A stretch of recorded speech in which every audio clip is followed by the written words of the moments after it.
Well, it's Friday. As you know, it's the start of the weekend. But today we're going to be reviewing 2 days of Stardom on November 5th and 6th. As you know, they come off from the Hiroshima Goddess Festival. And one of the changes they had, as you know, we continue on more with the Goddess Tag League. After, as you know, recently I mentioned Mina Shirakawa got hurt.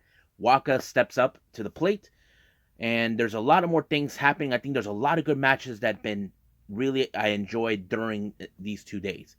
But also we got AEW Rampage. As you know, we're in the road to Full Gear, and of course, who levels up on this episode of NXT Level Up.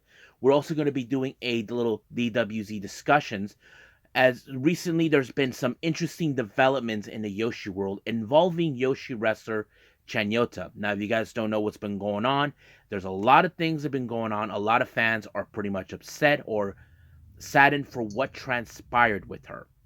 And of course, we got some news updates that I'm going to share what's been going on in the world of pro wrestling. So, let's get ready for another episode of the Deleted Wrestle Zone.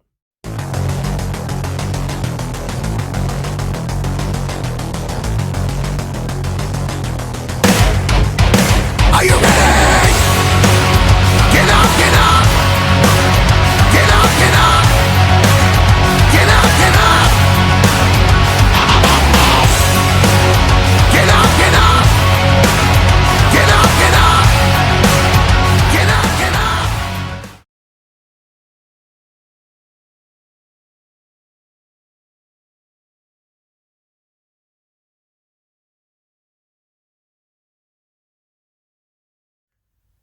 Welcome everybody to Deleted Wrestle Zone, all things that is pro wrestling with AEW, NXT, New Japan Pro Wrestling, Impact Wrestling, the National Wrestling Alliance, various promotions, wrestlers, matches, and championships. I am your host, Gerard here. So, let's begin with Stardom with day 3 of the Goddess of Stardom Tag League. This one is in uh, Nara, from my understanding. So this is day 3. Continue on, but as you know, I mentioned some changes took place. Now, our first match is a three-way match. More likely, it's a 2-on-1. We have Ruka versus Starlight Kid versus Lady C. So basically, you can guess it's an unfair advantage because two of these wrestlers are members of Oedo Tai and one is from Queen's Quest. So Lady C has to pull something out of her hat to survive against two of the menacing groups, two of the menacing members of Oedo Tai. But however, it did not go exactly her way because it ended with Starlight Kid winning by applying the moonsault. 1, 2, 3, it's over. Now, our next match is part of the tag league. We got the Blue Goddess block. We have 7 Up, consistent of you and Nanane Takahashi taking on the new eras, Mirai and Ami Sori. Now, this is one of those tough matches. Now, it appears that these women have known each other outside of Stardom for some other reason. Looks like they still got a lot of baggage they haven't actually put to rest. So this is a very good one, but I love how this match was going either by submission, try to do lariats, pound for pound, all of it. But unfortunately, this was an unsatisfied match for both teams because they ended in a time limit draw after 15 minutes. But once again, they continue. They want to beat the crap out of each other. So basically, let them go on. But nope, they tried to hold them down, but it did not work in any way possible. Now, our next match, this is not part of the tag league, but it was a very interesting matchup because both of these teams are from two different blocks. We have Queen's Quest 02 line consistent of Miyu Amasaki and Azumi taking on our current champions who are in the red block. We have Meltier, Natsupo, and Tam Nakano, both in fact in Cosmic Angels. Now, you probably would have guessed it would have been it would be a simpler match because in the X Factor of this, Miyu Amasaki is the new girl. So basically the newest member and the young, much the lesser experience in the group. And I think that's what tells us the whole thing. But it was Natsupoi that picked up the win onto Amasaki with the for real gift. And 1, 2, 3, it's over. Good win for them. Next match, we have a somewhat of a another match. We have Stars, consistent of Saya Ida and Mayu Iwatani. Momo Coco was unavailable to be in this match because apparently she wasn't feeling too well. Um, they face off against Queen's Quest, Utami Ayashida, and Saya Kamitani. This match was also another pound for pound. If you guys ever seen Saya Ida, she is one of the strongest competitors. But it was Utami, my bad. Utami who picked up the win by applying the German suplex onto Ida, giving them the win.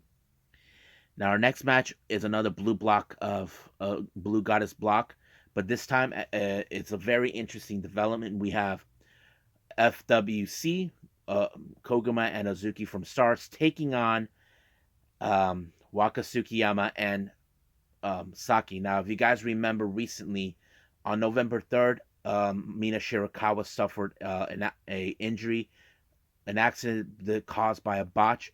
The question did remain was, what does this mean for her? Now that this Mina made the decision to ask Waka to step up the plate. Now, Waka, on the other hand, was unable to be part of this. She was looking forward to team up with Lady C, but of course, now, just to be fair, Waka has no problems towards Lady C. They were really good friends, and even to this day, they even talk about how they will love to team up, regardless of the what units they are. They can coexist, unlike Lady C, who can't coexist with Masakurai, who's always trying to try to control things.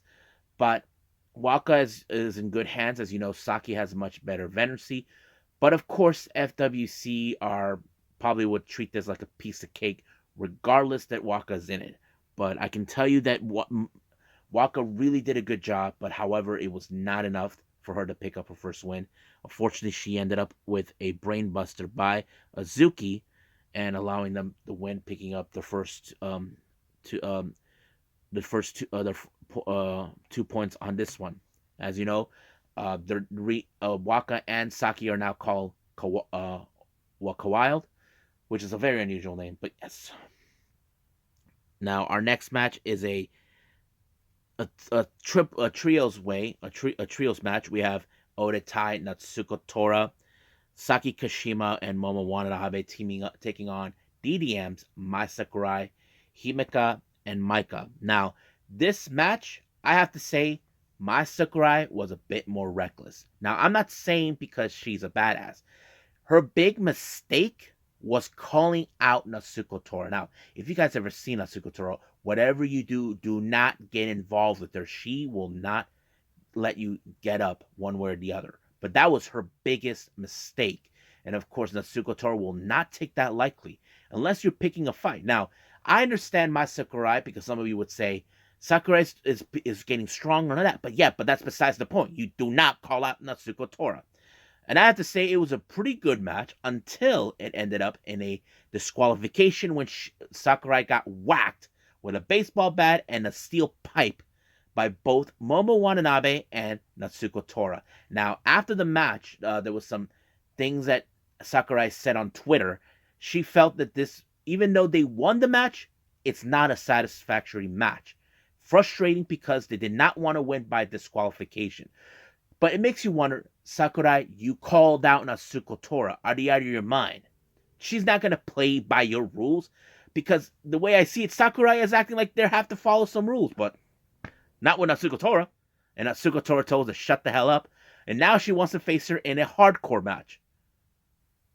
I don't know if Sakurai is having a death wish, but if I was Julia, I would keep her in line, not to get involved with Natsuko Tora. But that was her fault, and she brought that mess to herself. Now, our final match is the Red Goddess block. We have Mafia Bella from DDM, consistent of Tekla and Julia, taking on God's Eye Karate Brave, consistent of Sudi and Tomoka Inaba. Now, this was also a very interesting matchup because, as you know, Sudi is the current World of Stardom champion. She faces Julia on the 29th of December. So you know for a fact that Julia has her eyes on the prize. But however, she has to focus on the match. I have to say it was a pretty good match. Now, you would say in this, Tomoka Inaba is the X factor due to the fact she's the weakest link. No. Basically, I seen Tomoka has grown so much, but however, she was useful because she allowed um, Suri to pick up the win when she applied the what was it the Ryun onto Tekla, and 1, 2, 3, it was over. So that kind of sets in, but you can tell in this that it's far from over. Now, how did these three matches went well? Well, as I mentioned before, BMI 2000, Ruka and what's her name, and Natsuko Tora, they only received no. What's it? Hold on. Oh yeah, 7 Up and New Era's received 1 point each. So I would say right now, 7 Up only has 3 points with 1 win and 1 draw, no losses so far. And as for New Eras, they do have 1 loss and 1 draw, so that's 1 point. So they're currently at the bottom. And as for Waka Wild, and they only have right now 2 points with 1 win, but that was with Mina Shirakawa. And as for FWC, at this point, they only have 1 loss and 2 wins so far. So that's how it plays out. Now, as for what happened with the Mafia Bella and Karate Brave, let's see. Mafia Bella right now only has 1 win and 1 loss. That's 2 points. Karate Brave has 3 points by 1 draw and 1 win. So basically, that's how it's going to be. So I think that's pretty much it right now for day 3. I believe it's time for day 4.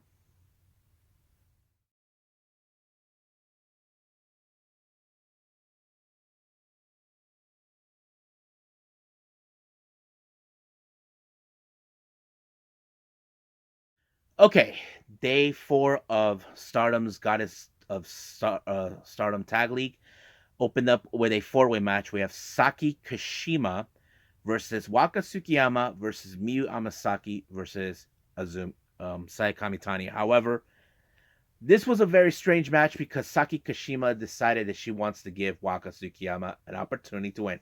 Now, I knew that Saki Kashima was lying. I knew she was playing games because that's how she is. She likes to play mind games with people because she tries to be all innocent. Remember, she tried to run away from Sudi, but this time she tried to take advantage of Waka. Apparently, it did happen in that fashion, but however, as you know, it did happen. Waka fell for her BS, so she ended up in a bar double arm. What was it? Facebuster, and of course, Saki Kashima won. So I knew she was a little sneaky person. Now, our next match, we have Black Desire. This is a non tournament match. We have Black Desire, Starlight Kid, and Momo Watanabe taking on Stars, Saida, and Mayu Itani. As you know, the rivalry between Stars and Oedo Tai continues on as always. But it was, of course, Momo Watanabe that picked up the win when she applied the the Nashi driver to Saida to give them the win. Now, our next match, we have a bit of a 3-way tag match. We have Himai, consistent of Himeka and Maika, versus the New Eras, Mirai and Amisori, versus Queen's Quest, Utami Ishida, and Azumi. Now, this is one of those matches that was really good, powerhouse type matches. Of course, you got one person who is high speedster. And there was a lot of submission, like torture racks and all this stuff at the same time. So basically, it was really, really impressive. But like any type of match, it ended with a time limit draw once again. So that kind of sucks in every aspect. Now, our next match, we have the red goddess block, consistent of My Fair Lady, consistent of Mai Sakurai and Lady C. Now, can I be fair about this? I feel these two are not going to pick up a win whatsoever because they cannot get along. And versus Mafia Bella, Tekla, and Julia. Now, in this particular match, Mai Sakurai was a bit more reckless in this particular match. She's like determined to win, and that kind of makes sense. She wants to win. She had that same kind of attitude during the 5-star Grand Prix, even though she did not win the whole thing.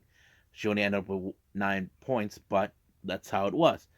But it was, of course, the the Kumo Gurami by Tekla onto Sakurai that picked up the win. So right now, I think they have Mafia Bella has 4 points with. Hold on, got everything written down here. Okay, yeah, 4 points with 2 wins and 1 losses. As for My Fair Lady, they only have 2 losses, no wins so far. Now for our Blue Goddess block, we have, of course, BMI 2000, Ruka, and Natsuko Tora taking on FWC, Koguma and Azuki. Now, in this particular match, there was no need to cheat because Natsuko Tora has one thing in mind: Azuki. Now, if you guys don't know the history, Azuki used to be a member of Oedo Tai before she made her early retirement in 2019. Natsuko Tora hasn't forgotten that Azuki left Oedo Tai without saying goodbye. So that's like a lot of baggage that has to be said. But I don't think Azuki matters. I mean, she did put Oedo Tai in a rear view mirror, and she's doing well for herself. Not to mention winning the Goddess Tag League and belts with with Koguma. But you can tell like there's a lot of issues between those two. But it was, of course, the toughness, the strength between both Natsuko Tora and um, Natsuko Tora and Ruka that allowed them to win. So that kind of fits into the matter. So it was the Swanton Bomb by Natsuko Tora to Azuki, the Koguma, that allowed her to win. So at this point, BMI 2000 won their 2 points, and I believe they get, yes, they do get 2 points with 1 win and two, no, one 2 losses, no, 1 loss and 2 wins. So that pretty much sets that right there. As for FWC, well, 2 wins and 2 losses. So that works out. And our main event is, of course, part of the Red Goddess block. We have Karate Brave, Tomoka Inaba, and Sudi taking on Meltier, Natsupoi, and Tam Nakano. Now, keep in mind, I know that Tam Nakano hasn't forgotten, that she probably would want to get another opportunity of the red belt sooner. We just don't know when, because, as you know, she was the runner-up of the Far Star Grand Prix. But however, there's still some, how do I say, unfinished business between Natsupoi and Sudi. And I thought this match was pretty good because Tam did say that her grandfather was a karate instructor. And I thought it was a pretty interesting thing that she's going to use that in her favor. But it was, of course, Tam Nakano with the Tiger Suplex onto Tomoka Inaba that allowed her to win. So they picked up the first 2 points. So I think that was their first 2 points. Let's see. Yes, it was their first 2 points. They did have a loss last time. Hold on. Let me look it up.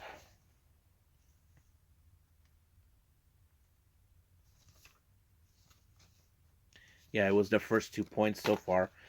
They did lose to Mafia Bella in the opening round, so that kind of sets in. So but they did announce something very interesting.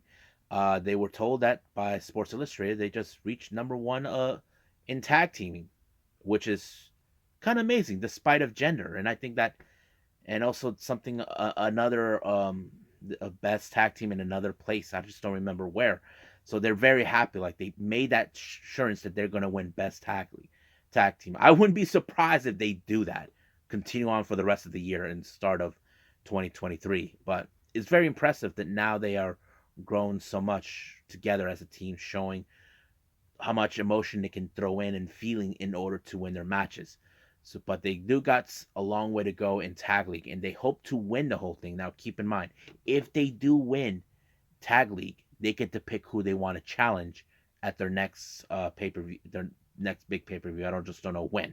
So we'll find out soon enough. So I think that's pretty much it. So let's move on with AEW Rampage.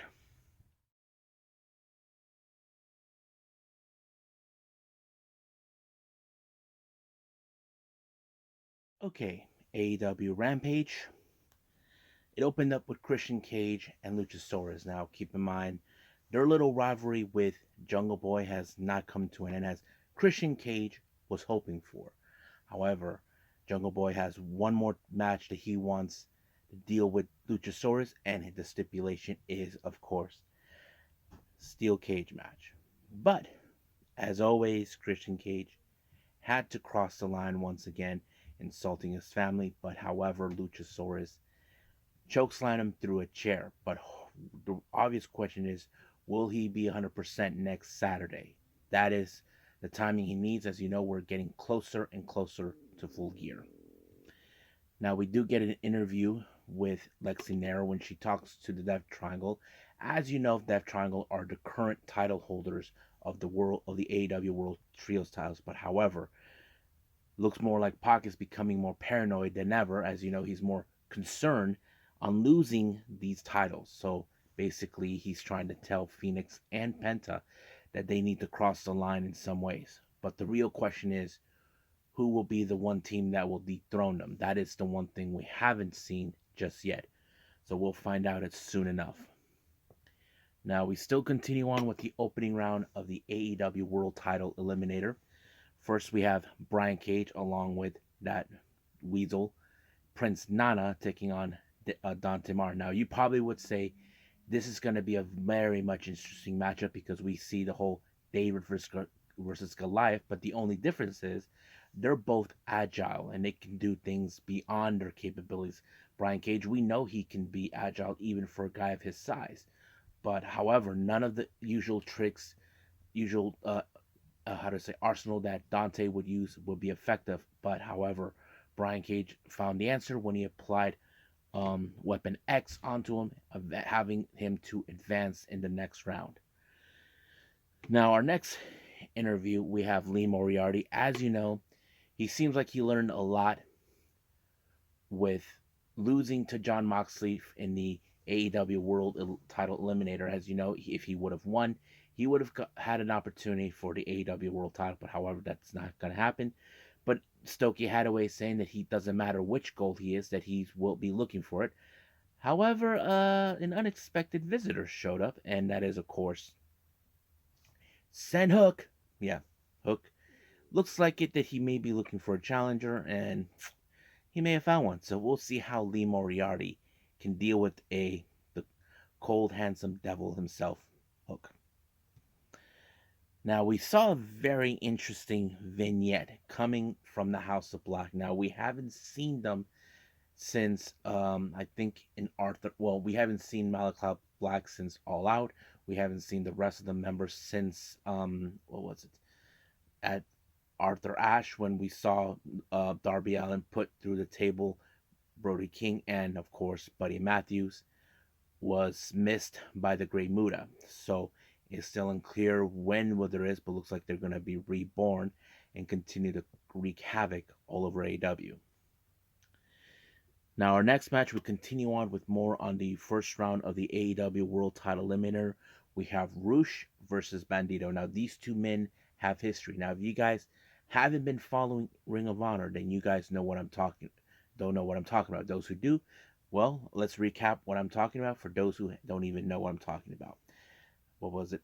It was Bandito, and I think Bandito who was able to dethrone Rush when he was the ROH World Champion. So he was the last champion before that title was in fact um, unified by Jonathan Gresham back then. So it was kind of like that. Now keep in mind he was supposed to be in final battle, but against Jonathan Gresham. But however, it did not happen due to the fact that he wasn't sick. But when they had what was it, Death for one of the returning Ring of Honor shows they had this year, it kind of sets the tone for that. So that kind of fits in. But we know that Rush is determined to get back on the title, get in the title picture. But however, as usual, that scumbag Jose continues to cause havoc. He gave a distraction, and once again, he feels that people wearing masks should not be wearing it. He tries to take out Bandito, but he got himself into a whooping by none other than Johnny Hungy, John Silver, costing, of course, Rush the match when Bandito win, and it gave him the advancement.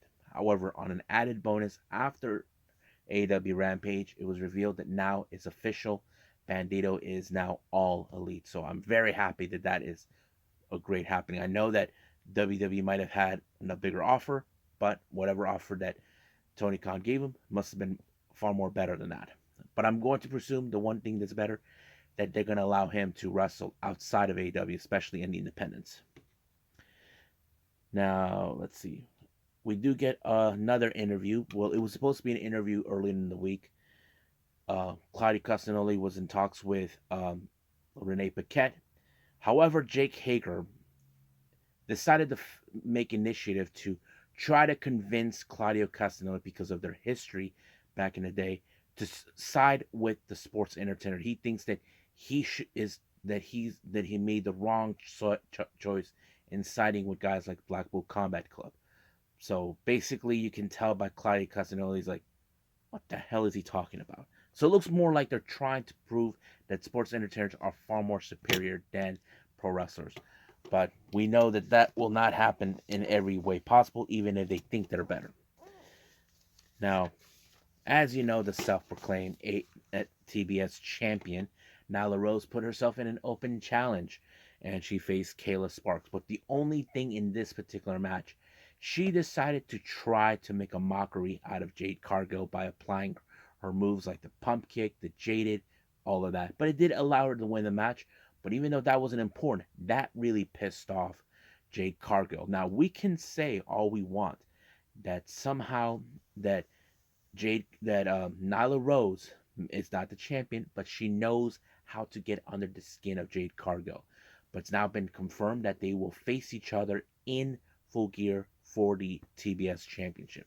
But the obvious question does remain before we get to Full Gear. Will Nyla Rose dethrone Jade Cargill? Well, we don't know until that day happens. Now, our main event is the AEW All Atlantic Championship. This came about as you know, Danhausen lost a match against QT thanks to Lee Johnson for ruining Halloween for him.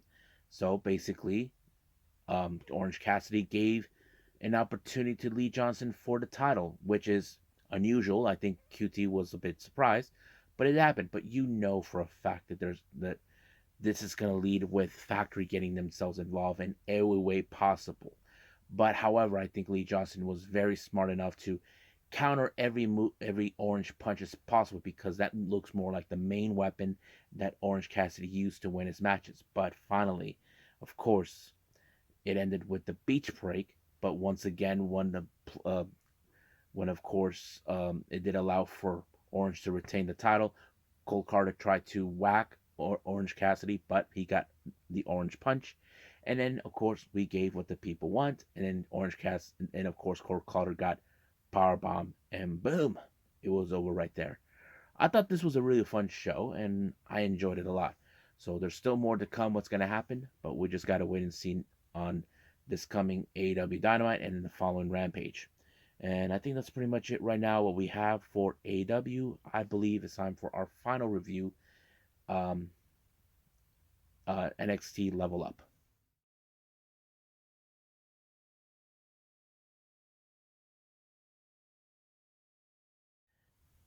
Okay, so who levels up on this episode of NXT Level Up? So let's get to it. Our first match is women's tag team. We have Tatum Paxley teaming up once again with Ivy. Now we haven't seen them team up for almost 3 months. They take on Jakara Jackson and Lash Legend. Now this was a very unique team because Lash Legend is not an easy person to try to get along with people, but the obvious thing, can Jakara and Lash Legend try to coexist? Now we have seen in the past Ivy Nile and Tatum Paxley have gotten along great. So the obvious thing, will this be a very simple match? But however, there is another factor into this match. If you guys remember clearly, it was Ivy Nile who was able to defeat Lash Legend. Lash Legend did not actually put everything on the line against her, but it did not work in her favor until she ended up on the Dragon Sleeper.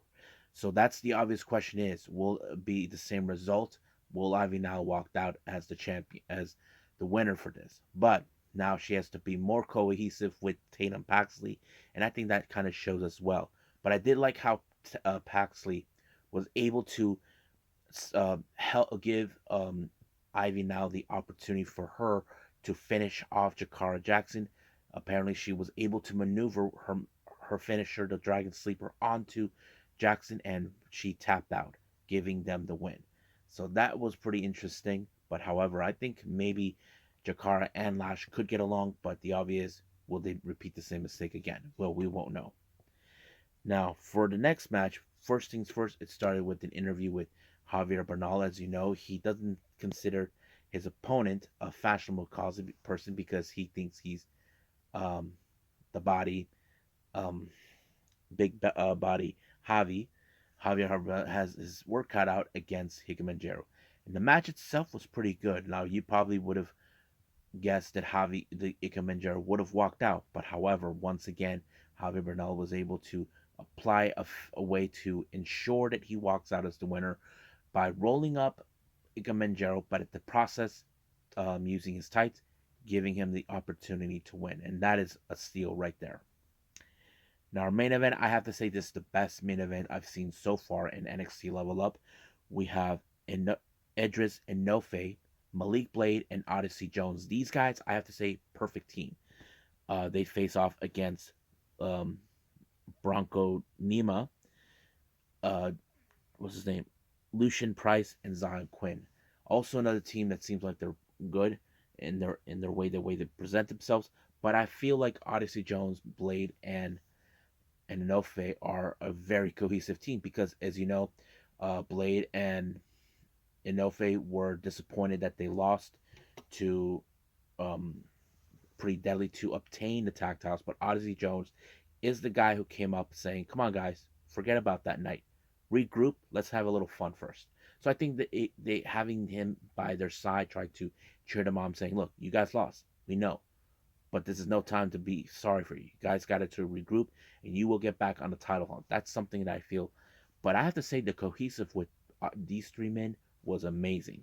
You probably would have guessed, but however, Zaya Quinn tried to play the smart game to ensure that his team win by trying to create a little bit of distraction or misdirection, but it did not help in every way. But it was, of course, Odyssey Jones that gave Malik Blade the help when he applied like a somewhat of a ladder for Blade to apply his jumping splash onto, I believe it was Price, giving them the win. I have to say, Odyssey Jones, Blade, and Enofe, amazing team. I will, if WWE had a consideration of having a trios championship, I would say they are the one team I would definitely like to see winning because they can get along great, and I think that's my opinion. But if they were in AEW or Ring of Honor, it would have been the same thing.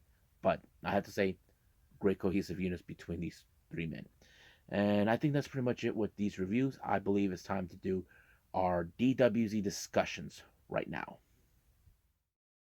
Get the guns, the drugs from my generation. I'll take the fall, the stage, and across the nation. And it's a sin, the cost, the fake, the fraud, the messing with me. Come on, come on, come on, let's get it on. Move to the music, play like fucking music. Move it to the music, yeah. Move to my music, play like fucking music. Live through my music, yeah.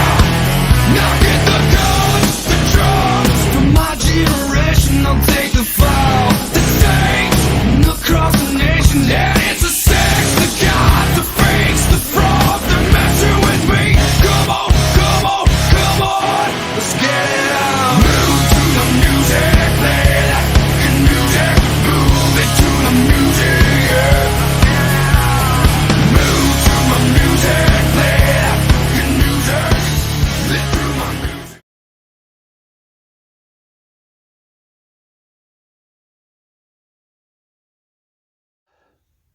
Okay, some of you may question, who is Chanyota?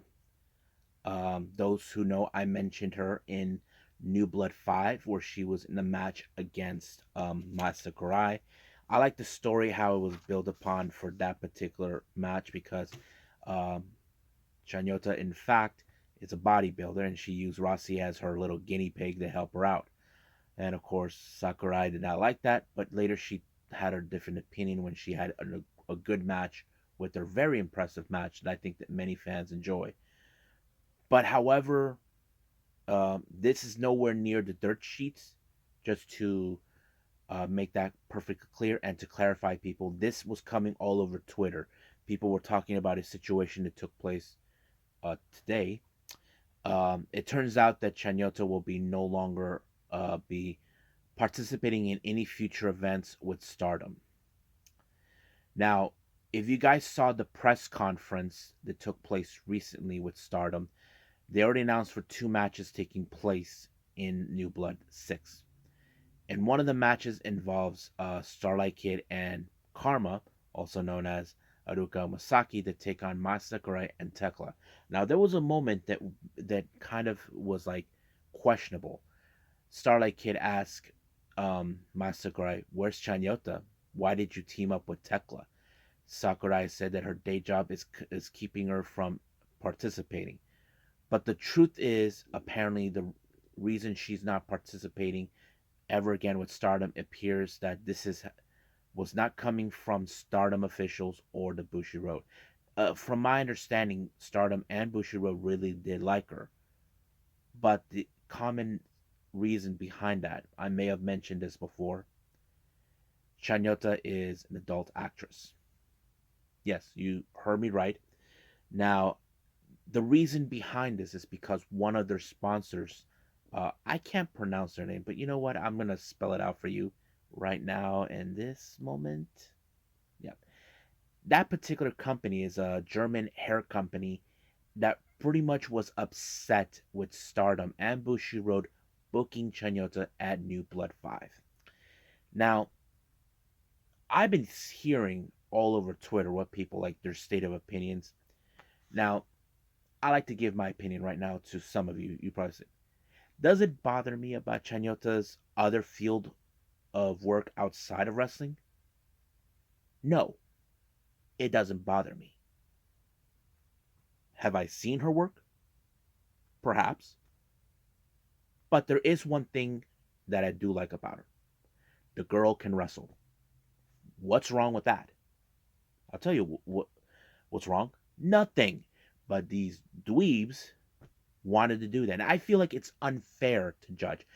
Now, I feel like we're back in a serious debate about the situation with China. Now, keep in mind, if you guys remember, China already inducted into the WWE Hall of Fame, but under the DX name.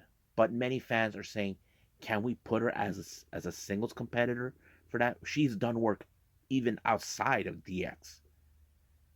And it appears like it's not going to happen. But I'm not comparing it. I'm just putting out the situation. Triple H said that he's worried that people are going to look into her about what she did. I'm like, are we bothered by that? No. She was an amazing woman in her wrestling. I mean, she brought a different game to the table. And I feel Chanyota can do the same thing, but not in the level of China. That's what I'm willing to admit. But the girl can wrestle. And I think that bothers me because why should we judge her for something that, this company are against? And many fans are asking, but will Chanyota be okay? I say she'll be okay for the time being. I know for a fact that on the 22nd of November, she will be in a match. She teams up with Rina Yamashita. Um, you may have seen her in death matches and Ice Ribbon and a few other, and she's also the current GCW Ultra Violent Champion, where they take on Surumi Natsu and, of course, Morika Kobashi. That's one match I have seen. She has participated in a kind of like an MMA show called Breaking Down. But will we ever see her in other promotions? I know she made appearances in Collega Pro Wrestling, which is a promotion based out of Osaka. I don't know if any other promotion are willing to allow. That depends on their sponsorship. If they have any sponsors that have the same similar dilemma as what Stardom and Bushiroad are dealing with, I don't know. I feel like it's unfair. But all we can do as fans, try to give her support, knowing that it sucks that this has happened to her, but I would like to see her more. And I hope Stardom and Bushiroad can find a way to fight this, to allow her to come back, because I have to say she is a really interesting person to watch, despite of the other profession. I can put that to the side focus on the wrestling. So what do you guys tell me? So what do you guys think? Should this do you think is a load of crap for this because of her other profession? If you say yes, tell me. If you say no, then you know what to say. But I think that's pretty much it right now for this discussion. Um, I probably will talk more about this on my podcast on this coming Wednesday, I hope. But we'll see what happens. So let's move on to our final thing, which is going to be news updates.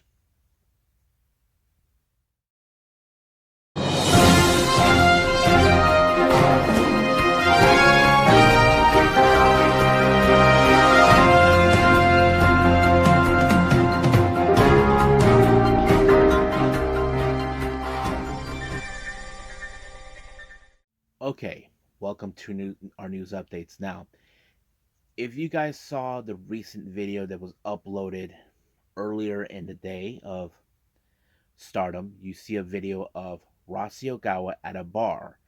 And it's not just any bar,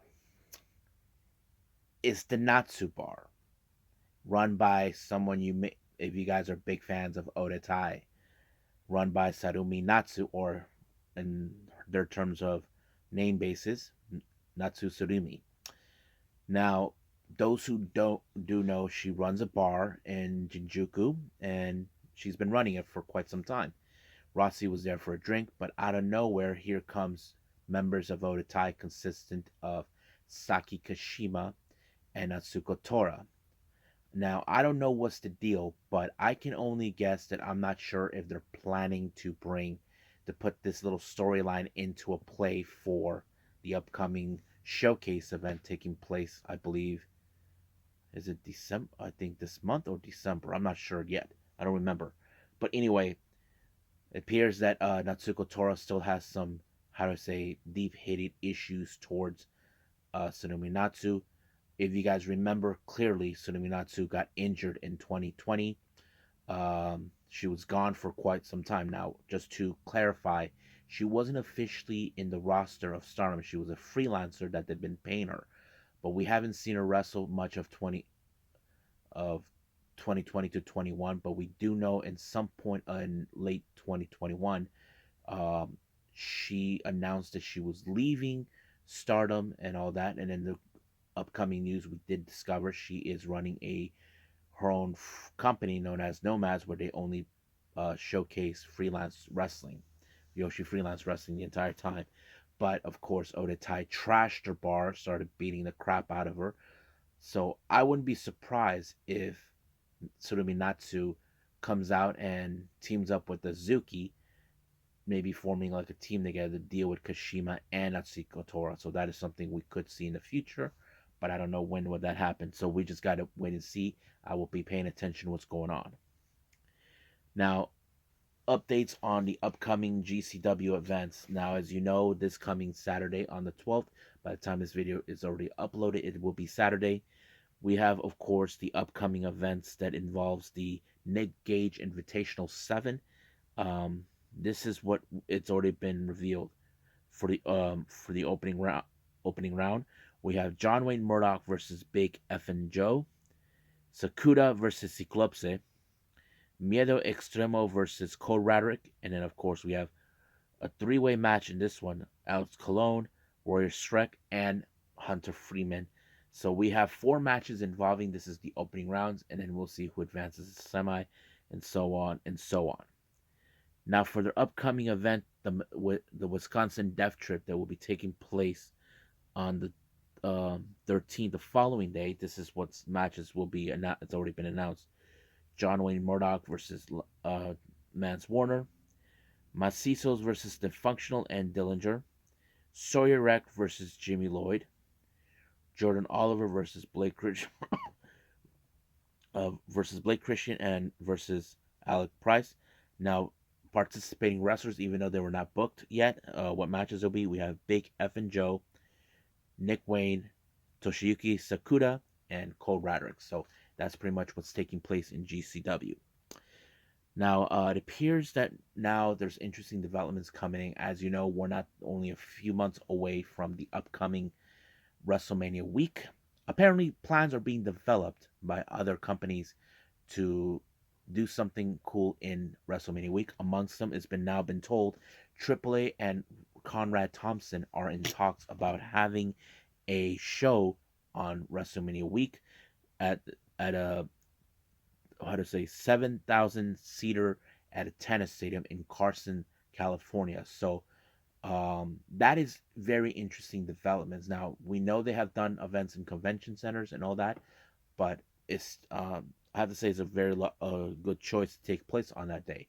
Now I will put a pin on this one to see if there's more information. This is something I feel we could do. Now in relation to this event, to this on WrestleMania week, Wrestling Observer said that there's a rumor circulating that Tokyo Osha Pro Wrestling out of Japan, if you guys are big fans of that, have announced that they also want to run a WrestleMania week in LA, and they want to do this at the Globe Theater in LA, which is the home of Pro Wrestling Guerrilla. I would think it would be a good choice. That I don't know. I don't know if Yuka Sakazaki thought of the idea because we know she wrestled there during a Pro Wrestling Guerrilla event. So we will find out. So this also was announced for WrestleMania week. Now, DEFY has announced for their upcoming event air raid that will take place in December 17th, and it was announced Hijo de Vikingo will be making his debut, and his opponent, it was already announced, the prodigy Nick Wayne. I think that match is going to be a banger. I have to say it's going to be good. It's going to be amazing. There's going to be a lot of spots involving in that match, so I'm so looking forward to that.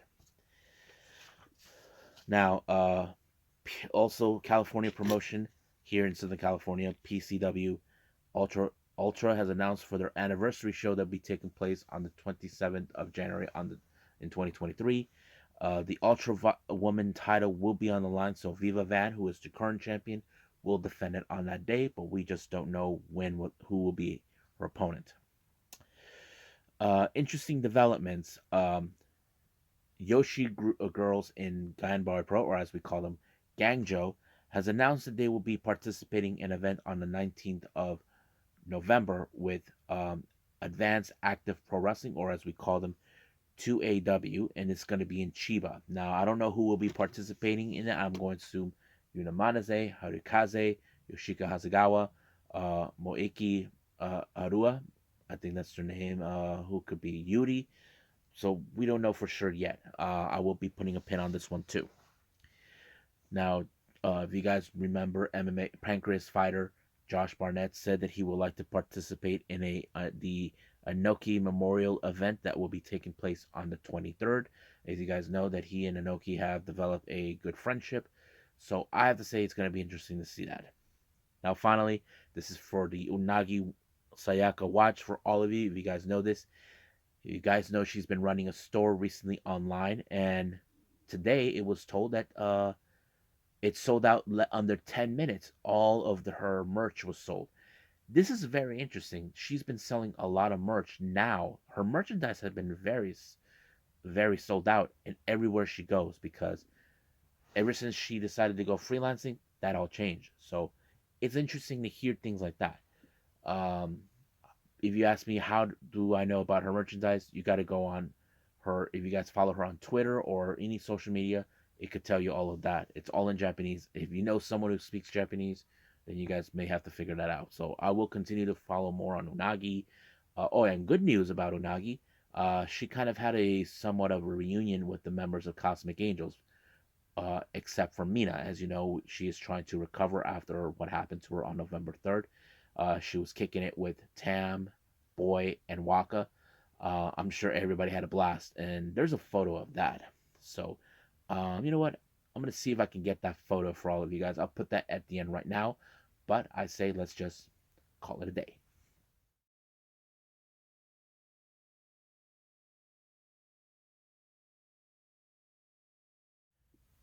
Okay, hope everybody enjoys this episode. Coming up, we got Choco Pro is back for the next season. As you know, I mentioned the UK event. Uh, I'm not sure if that will be released soon, but we'll find out.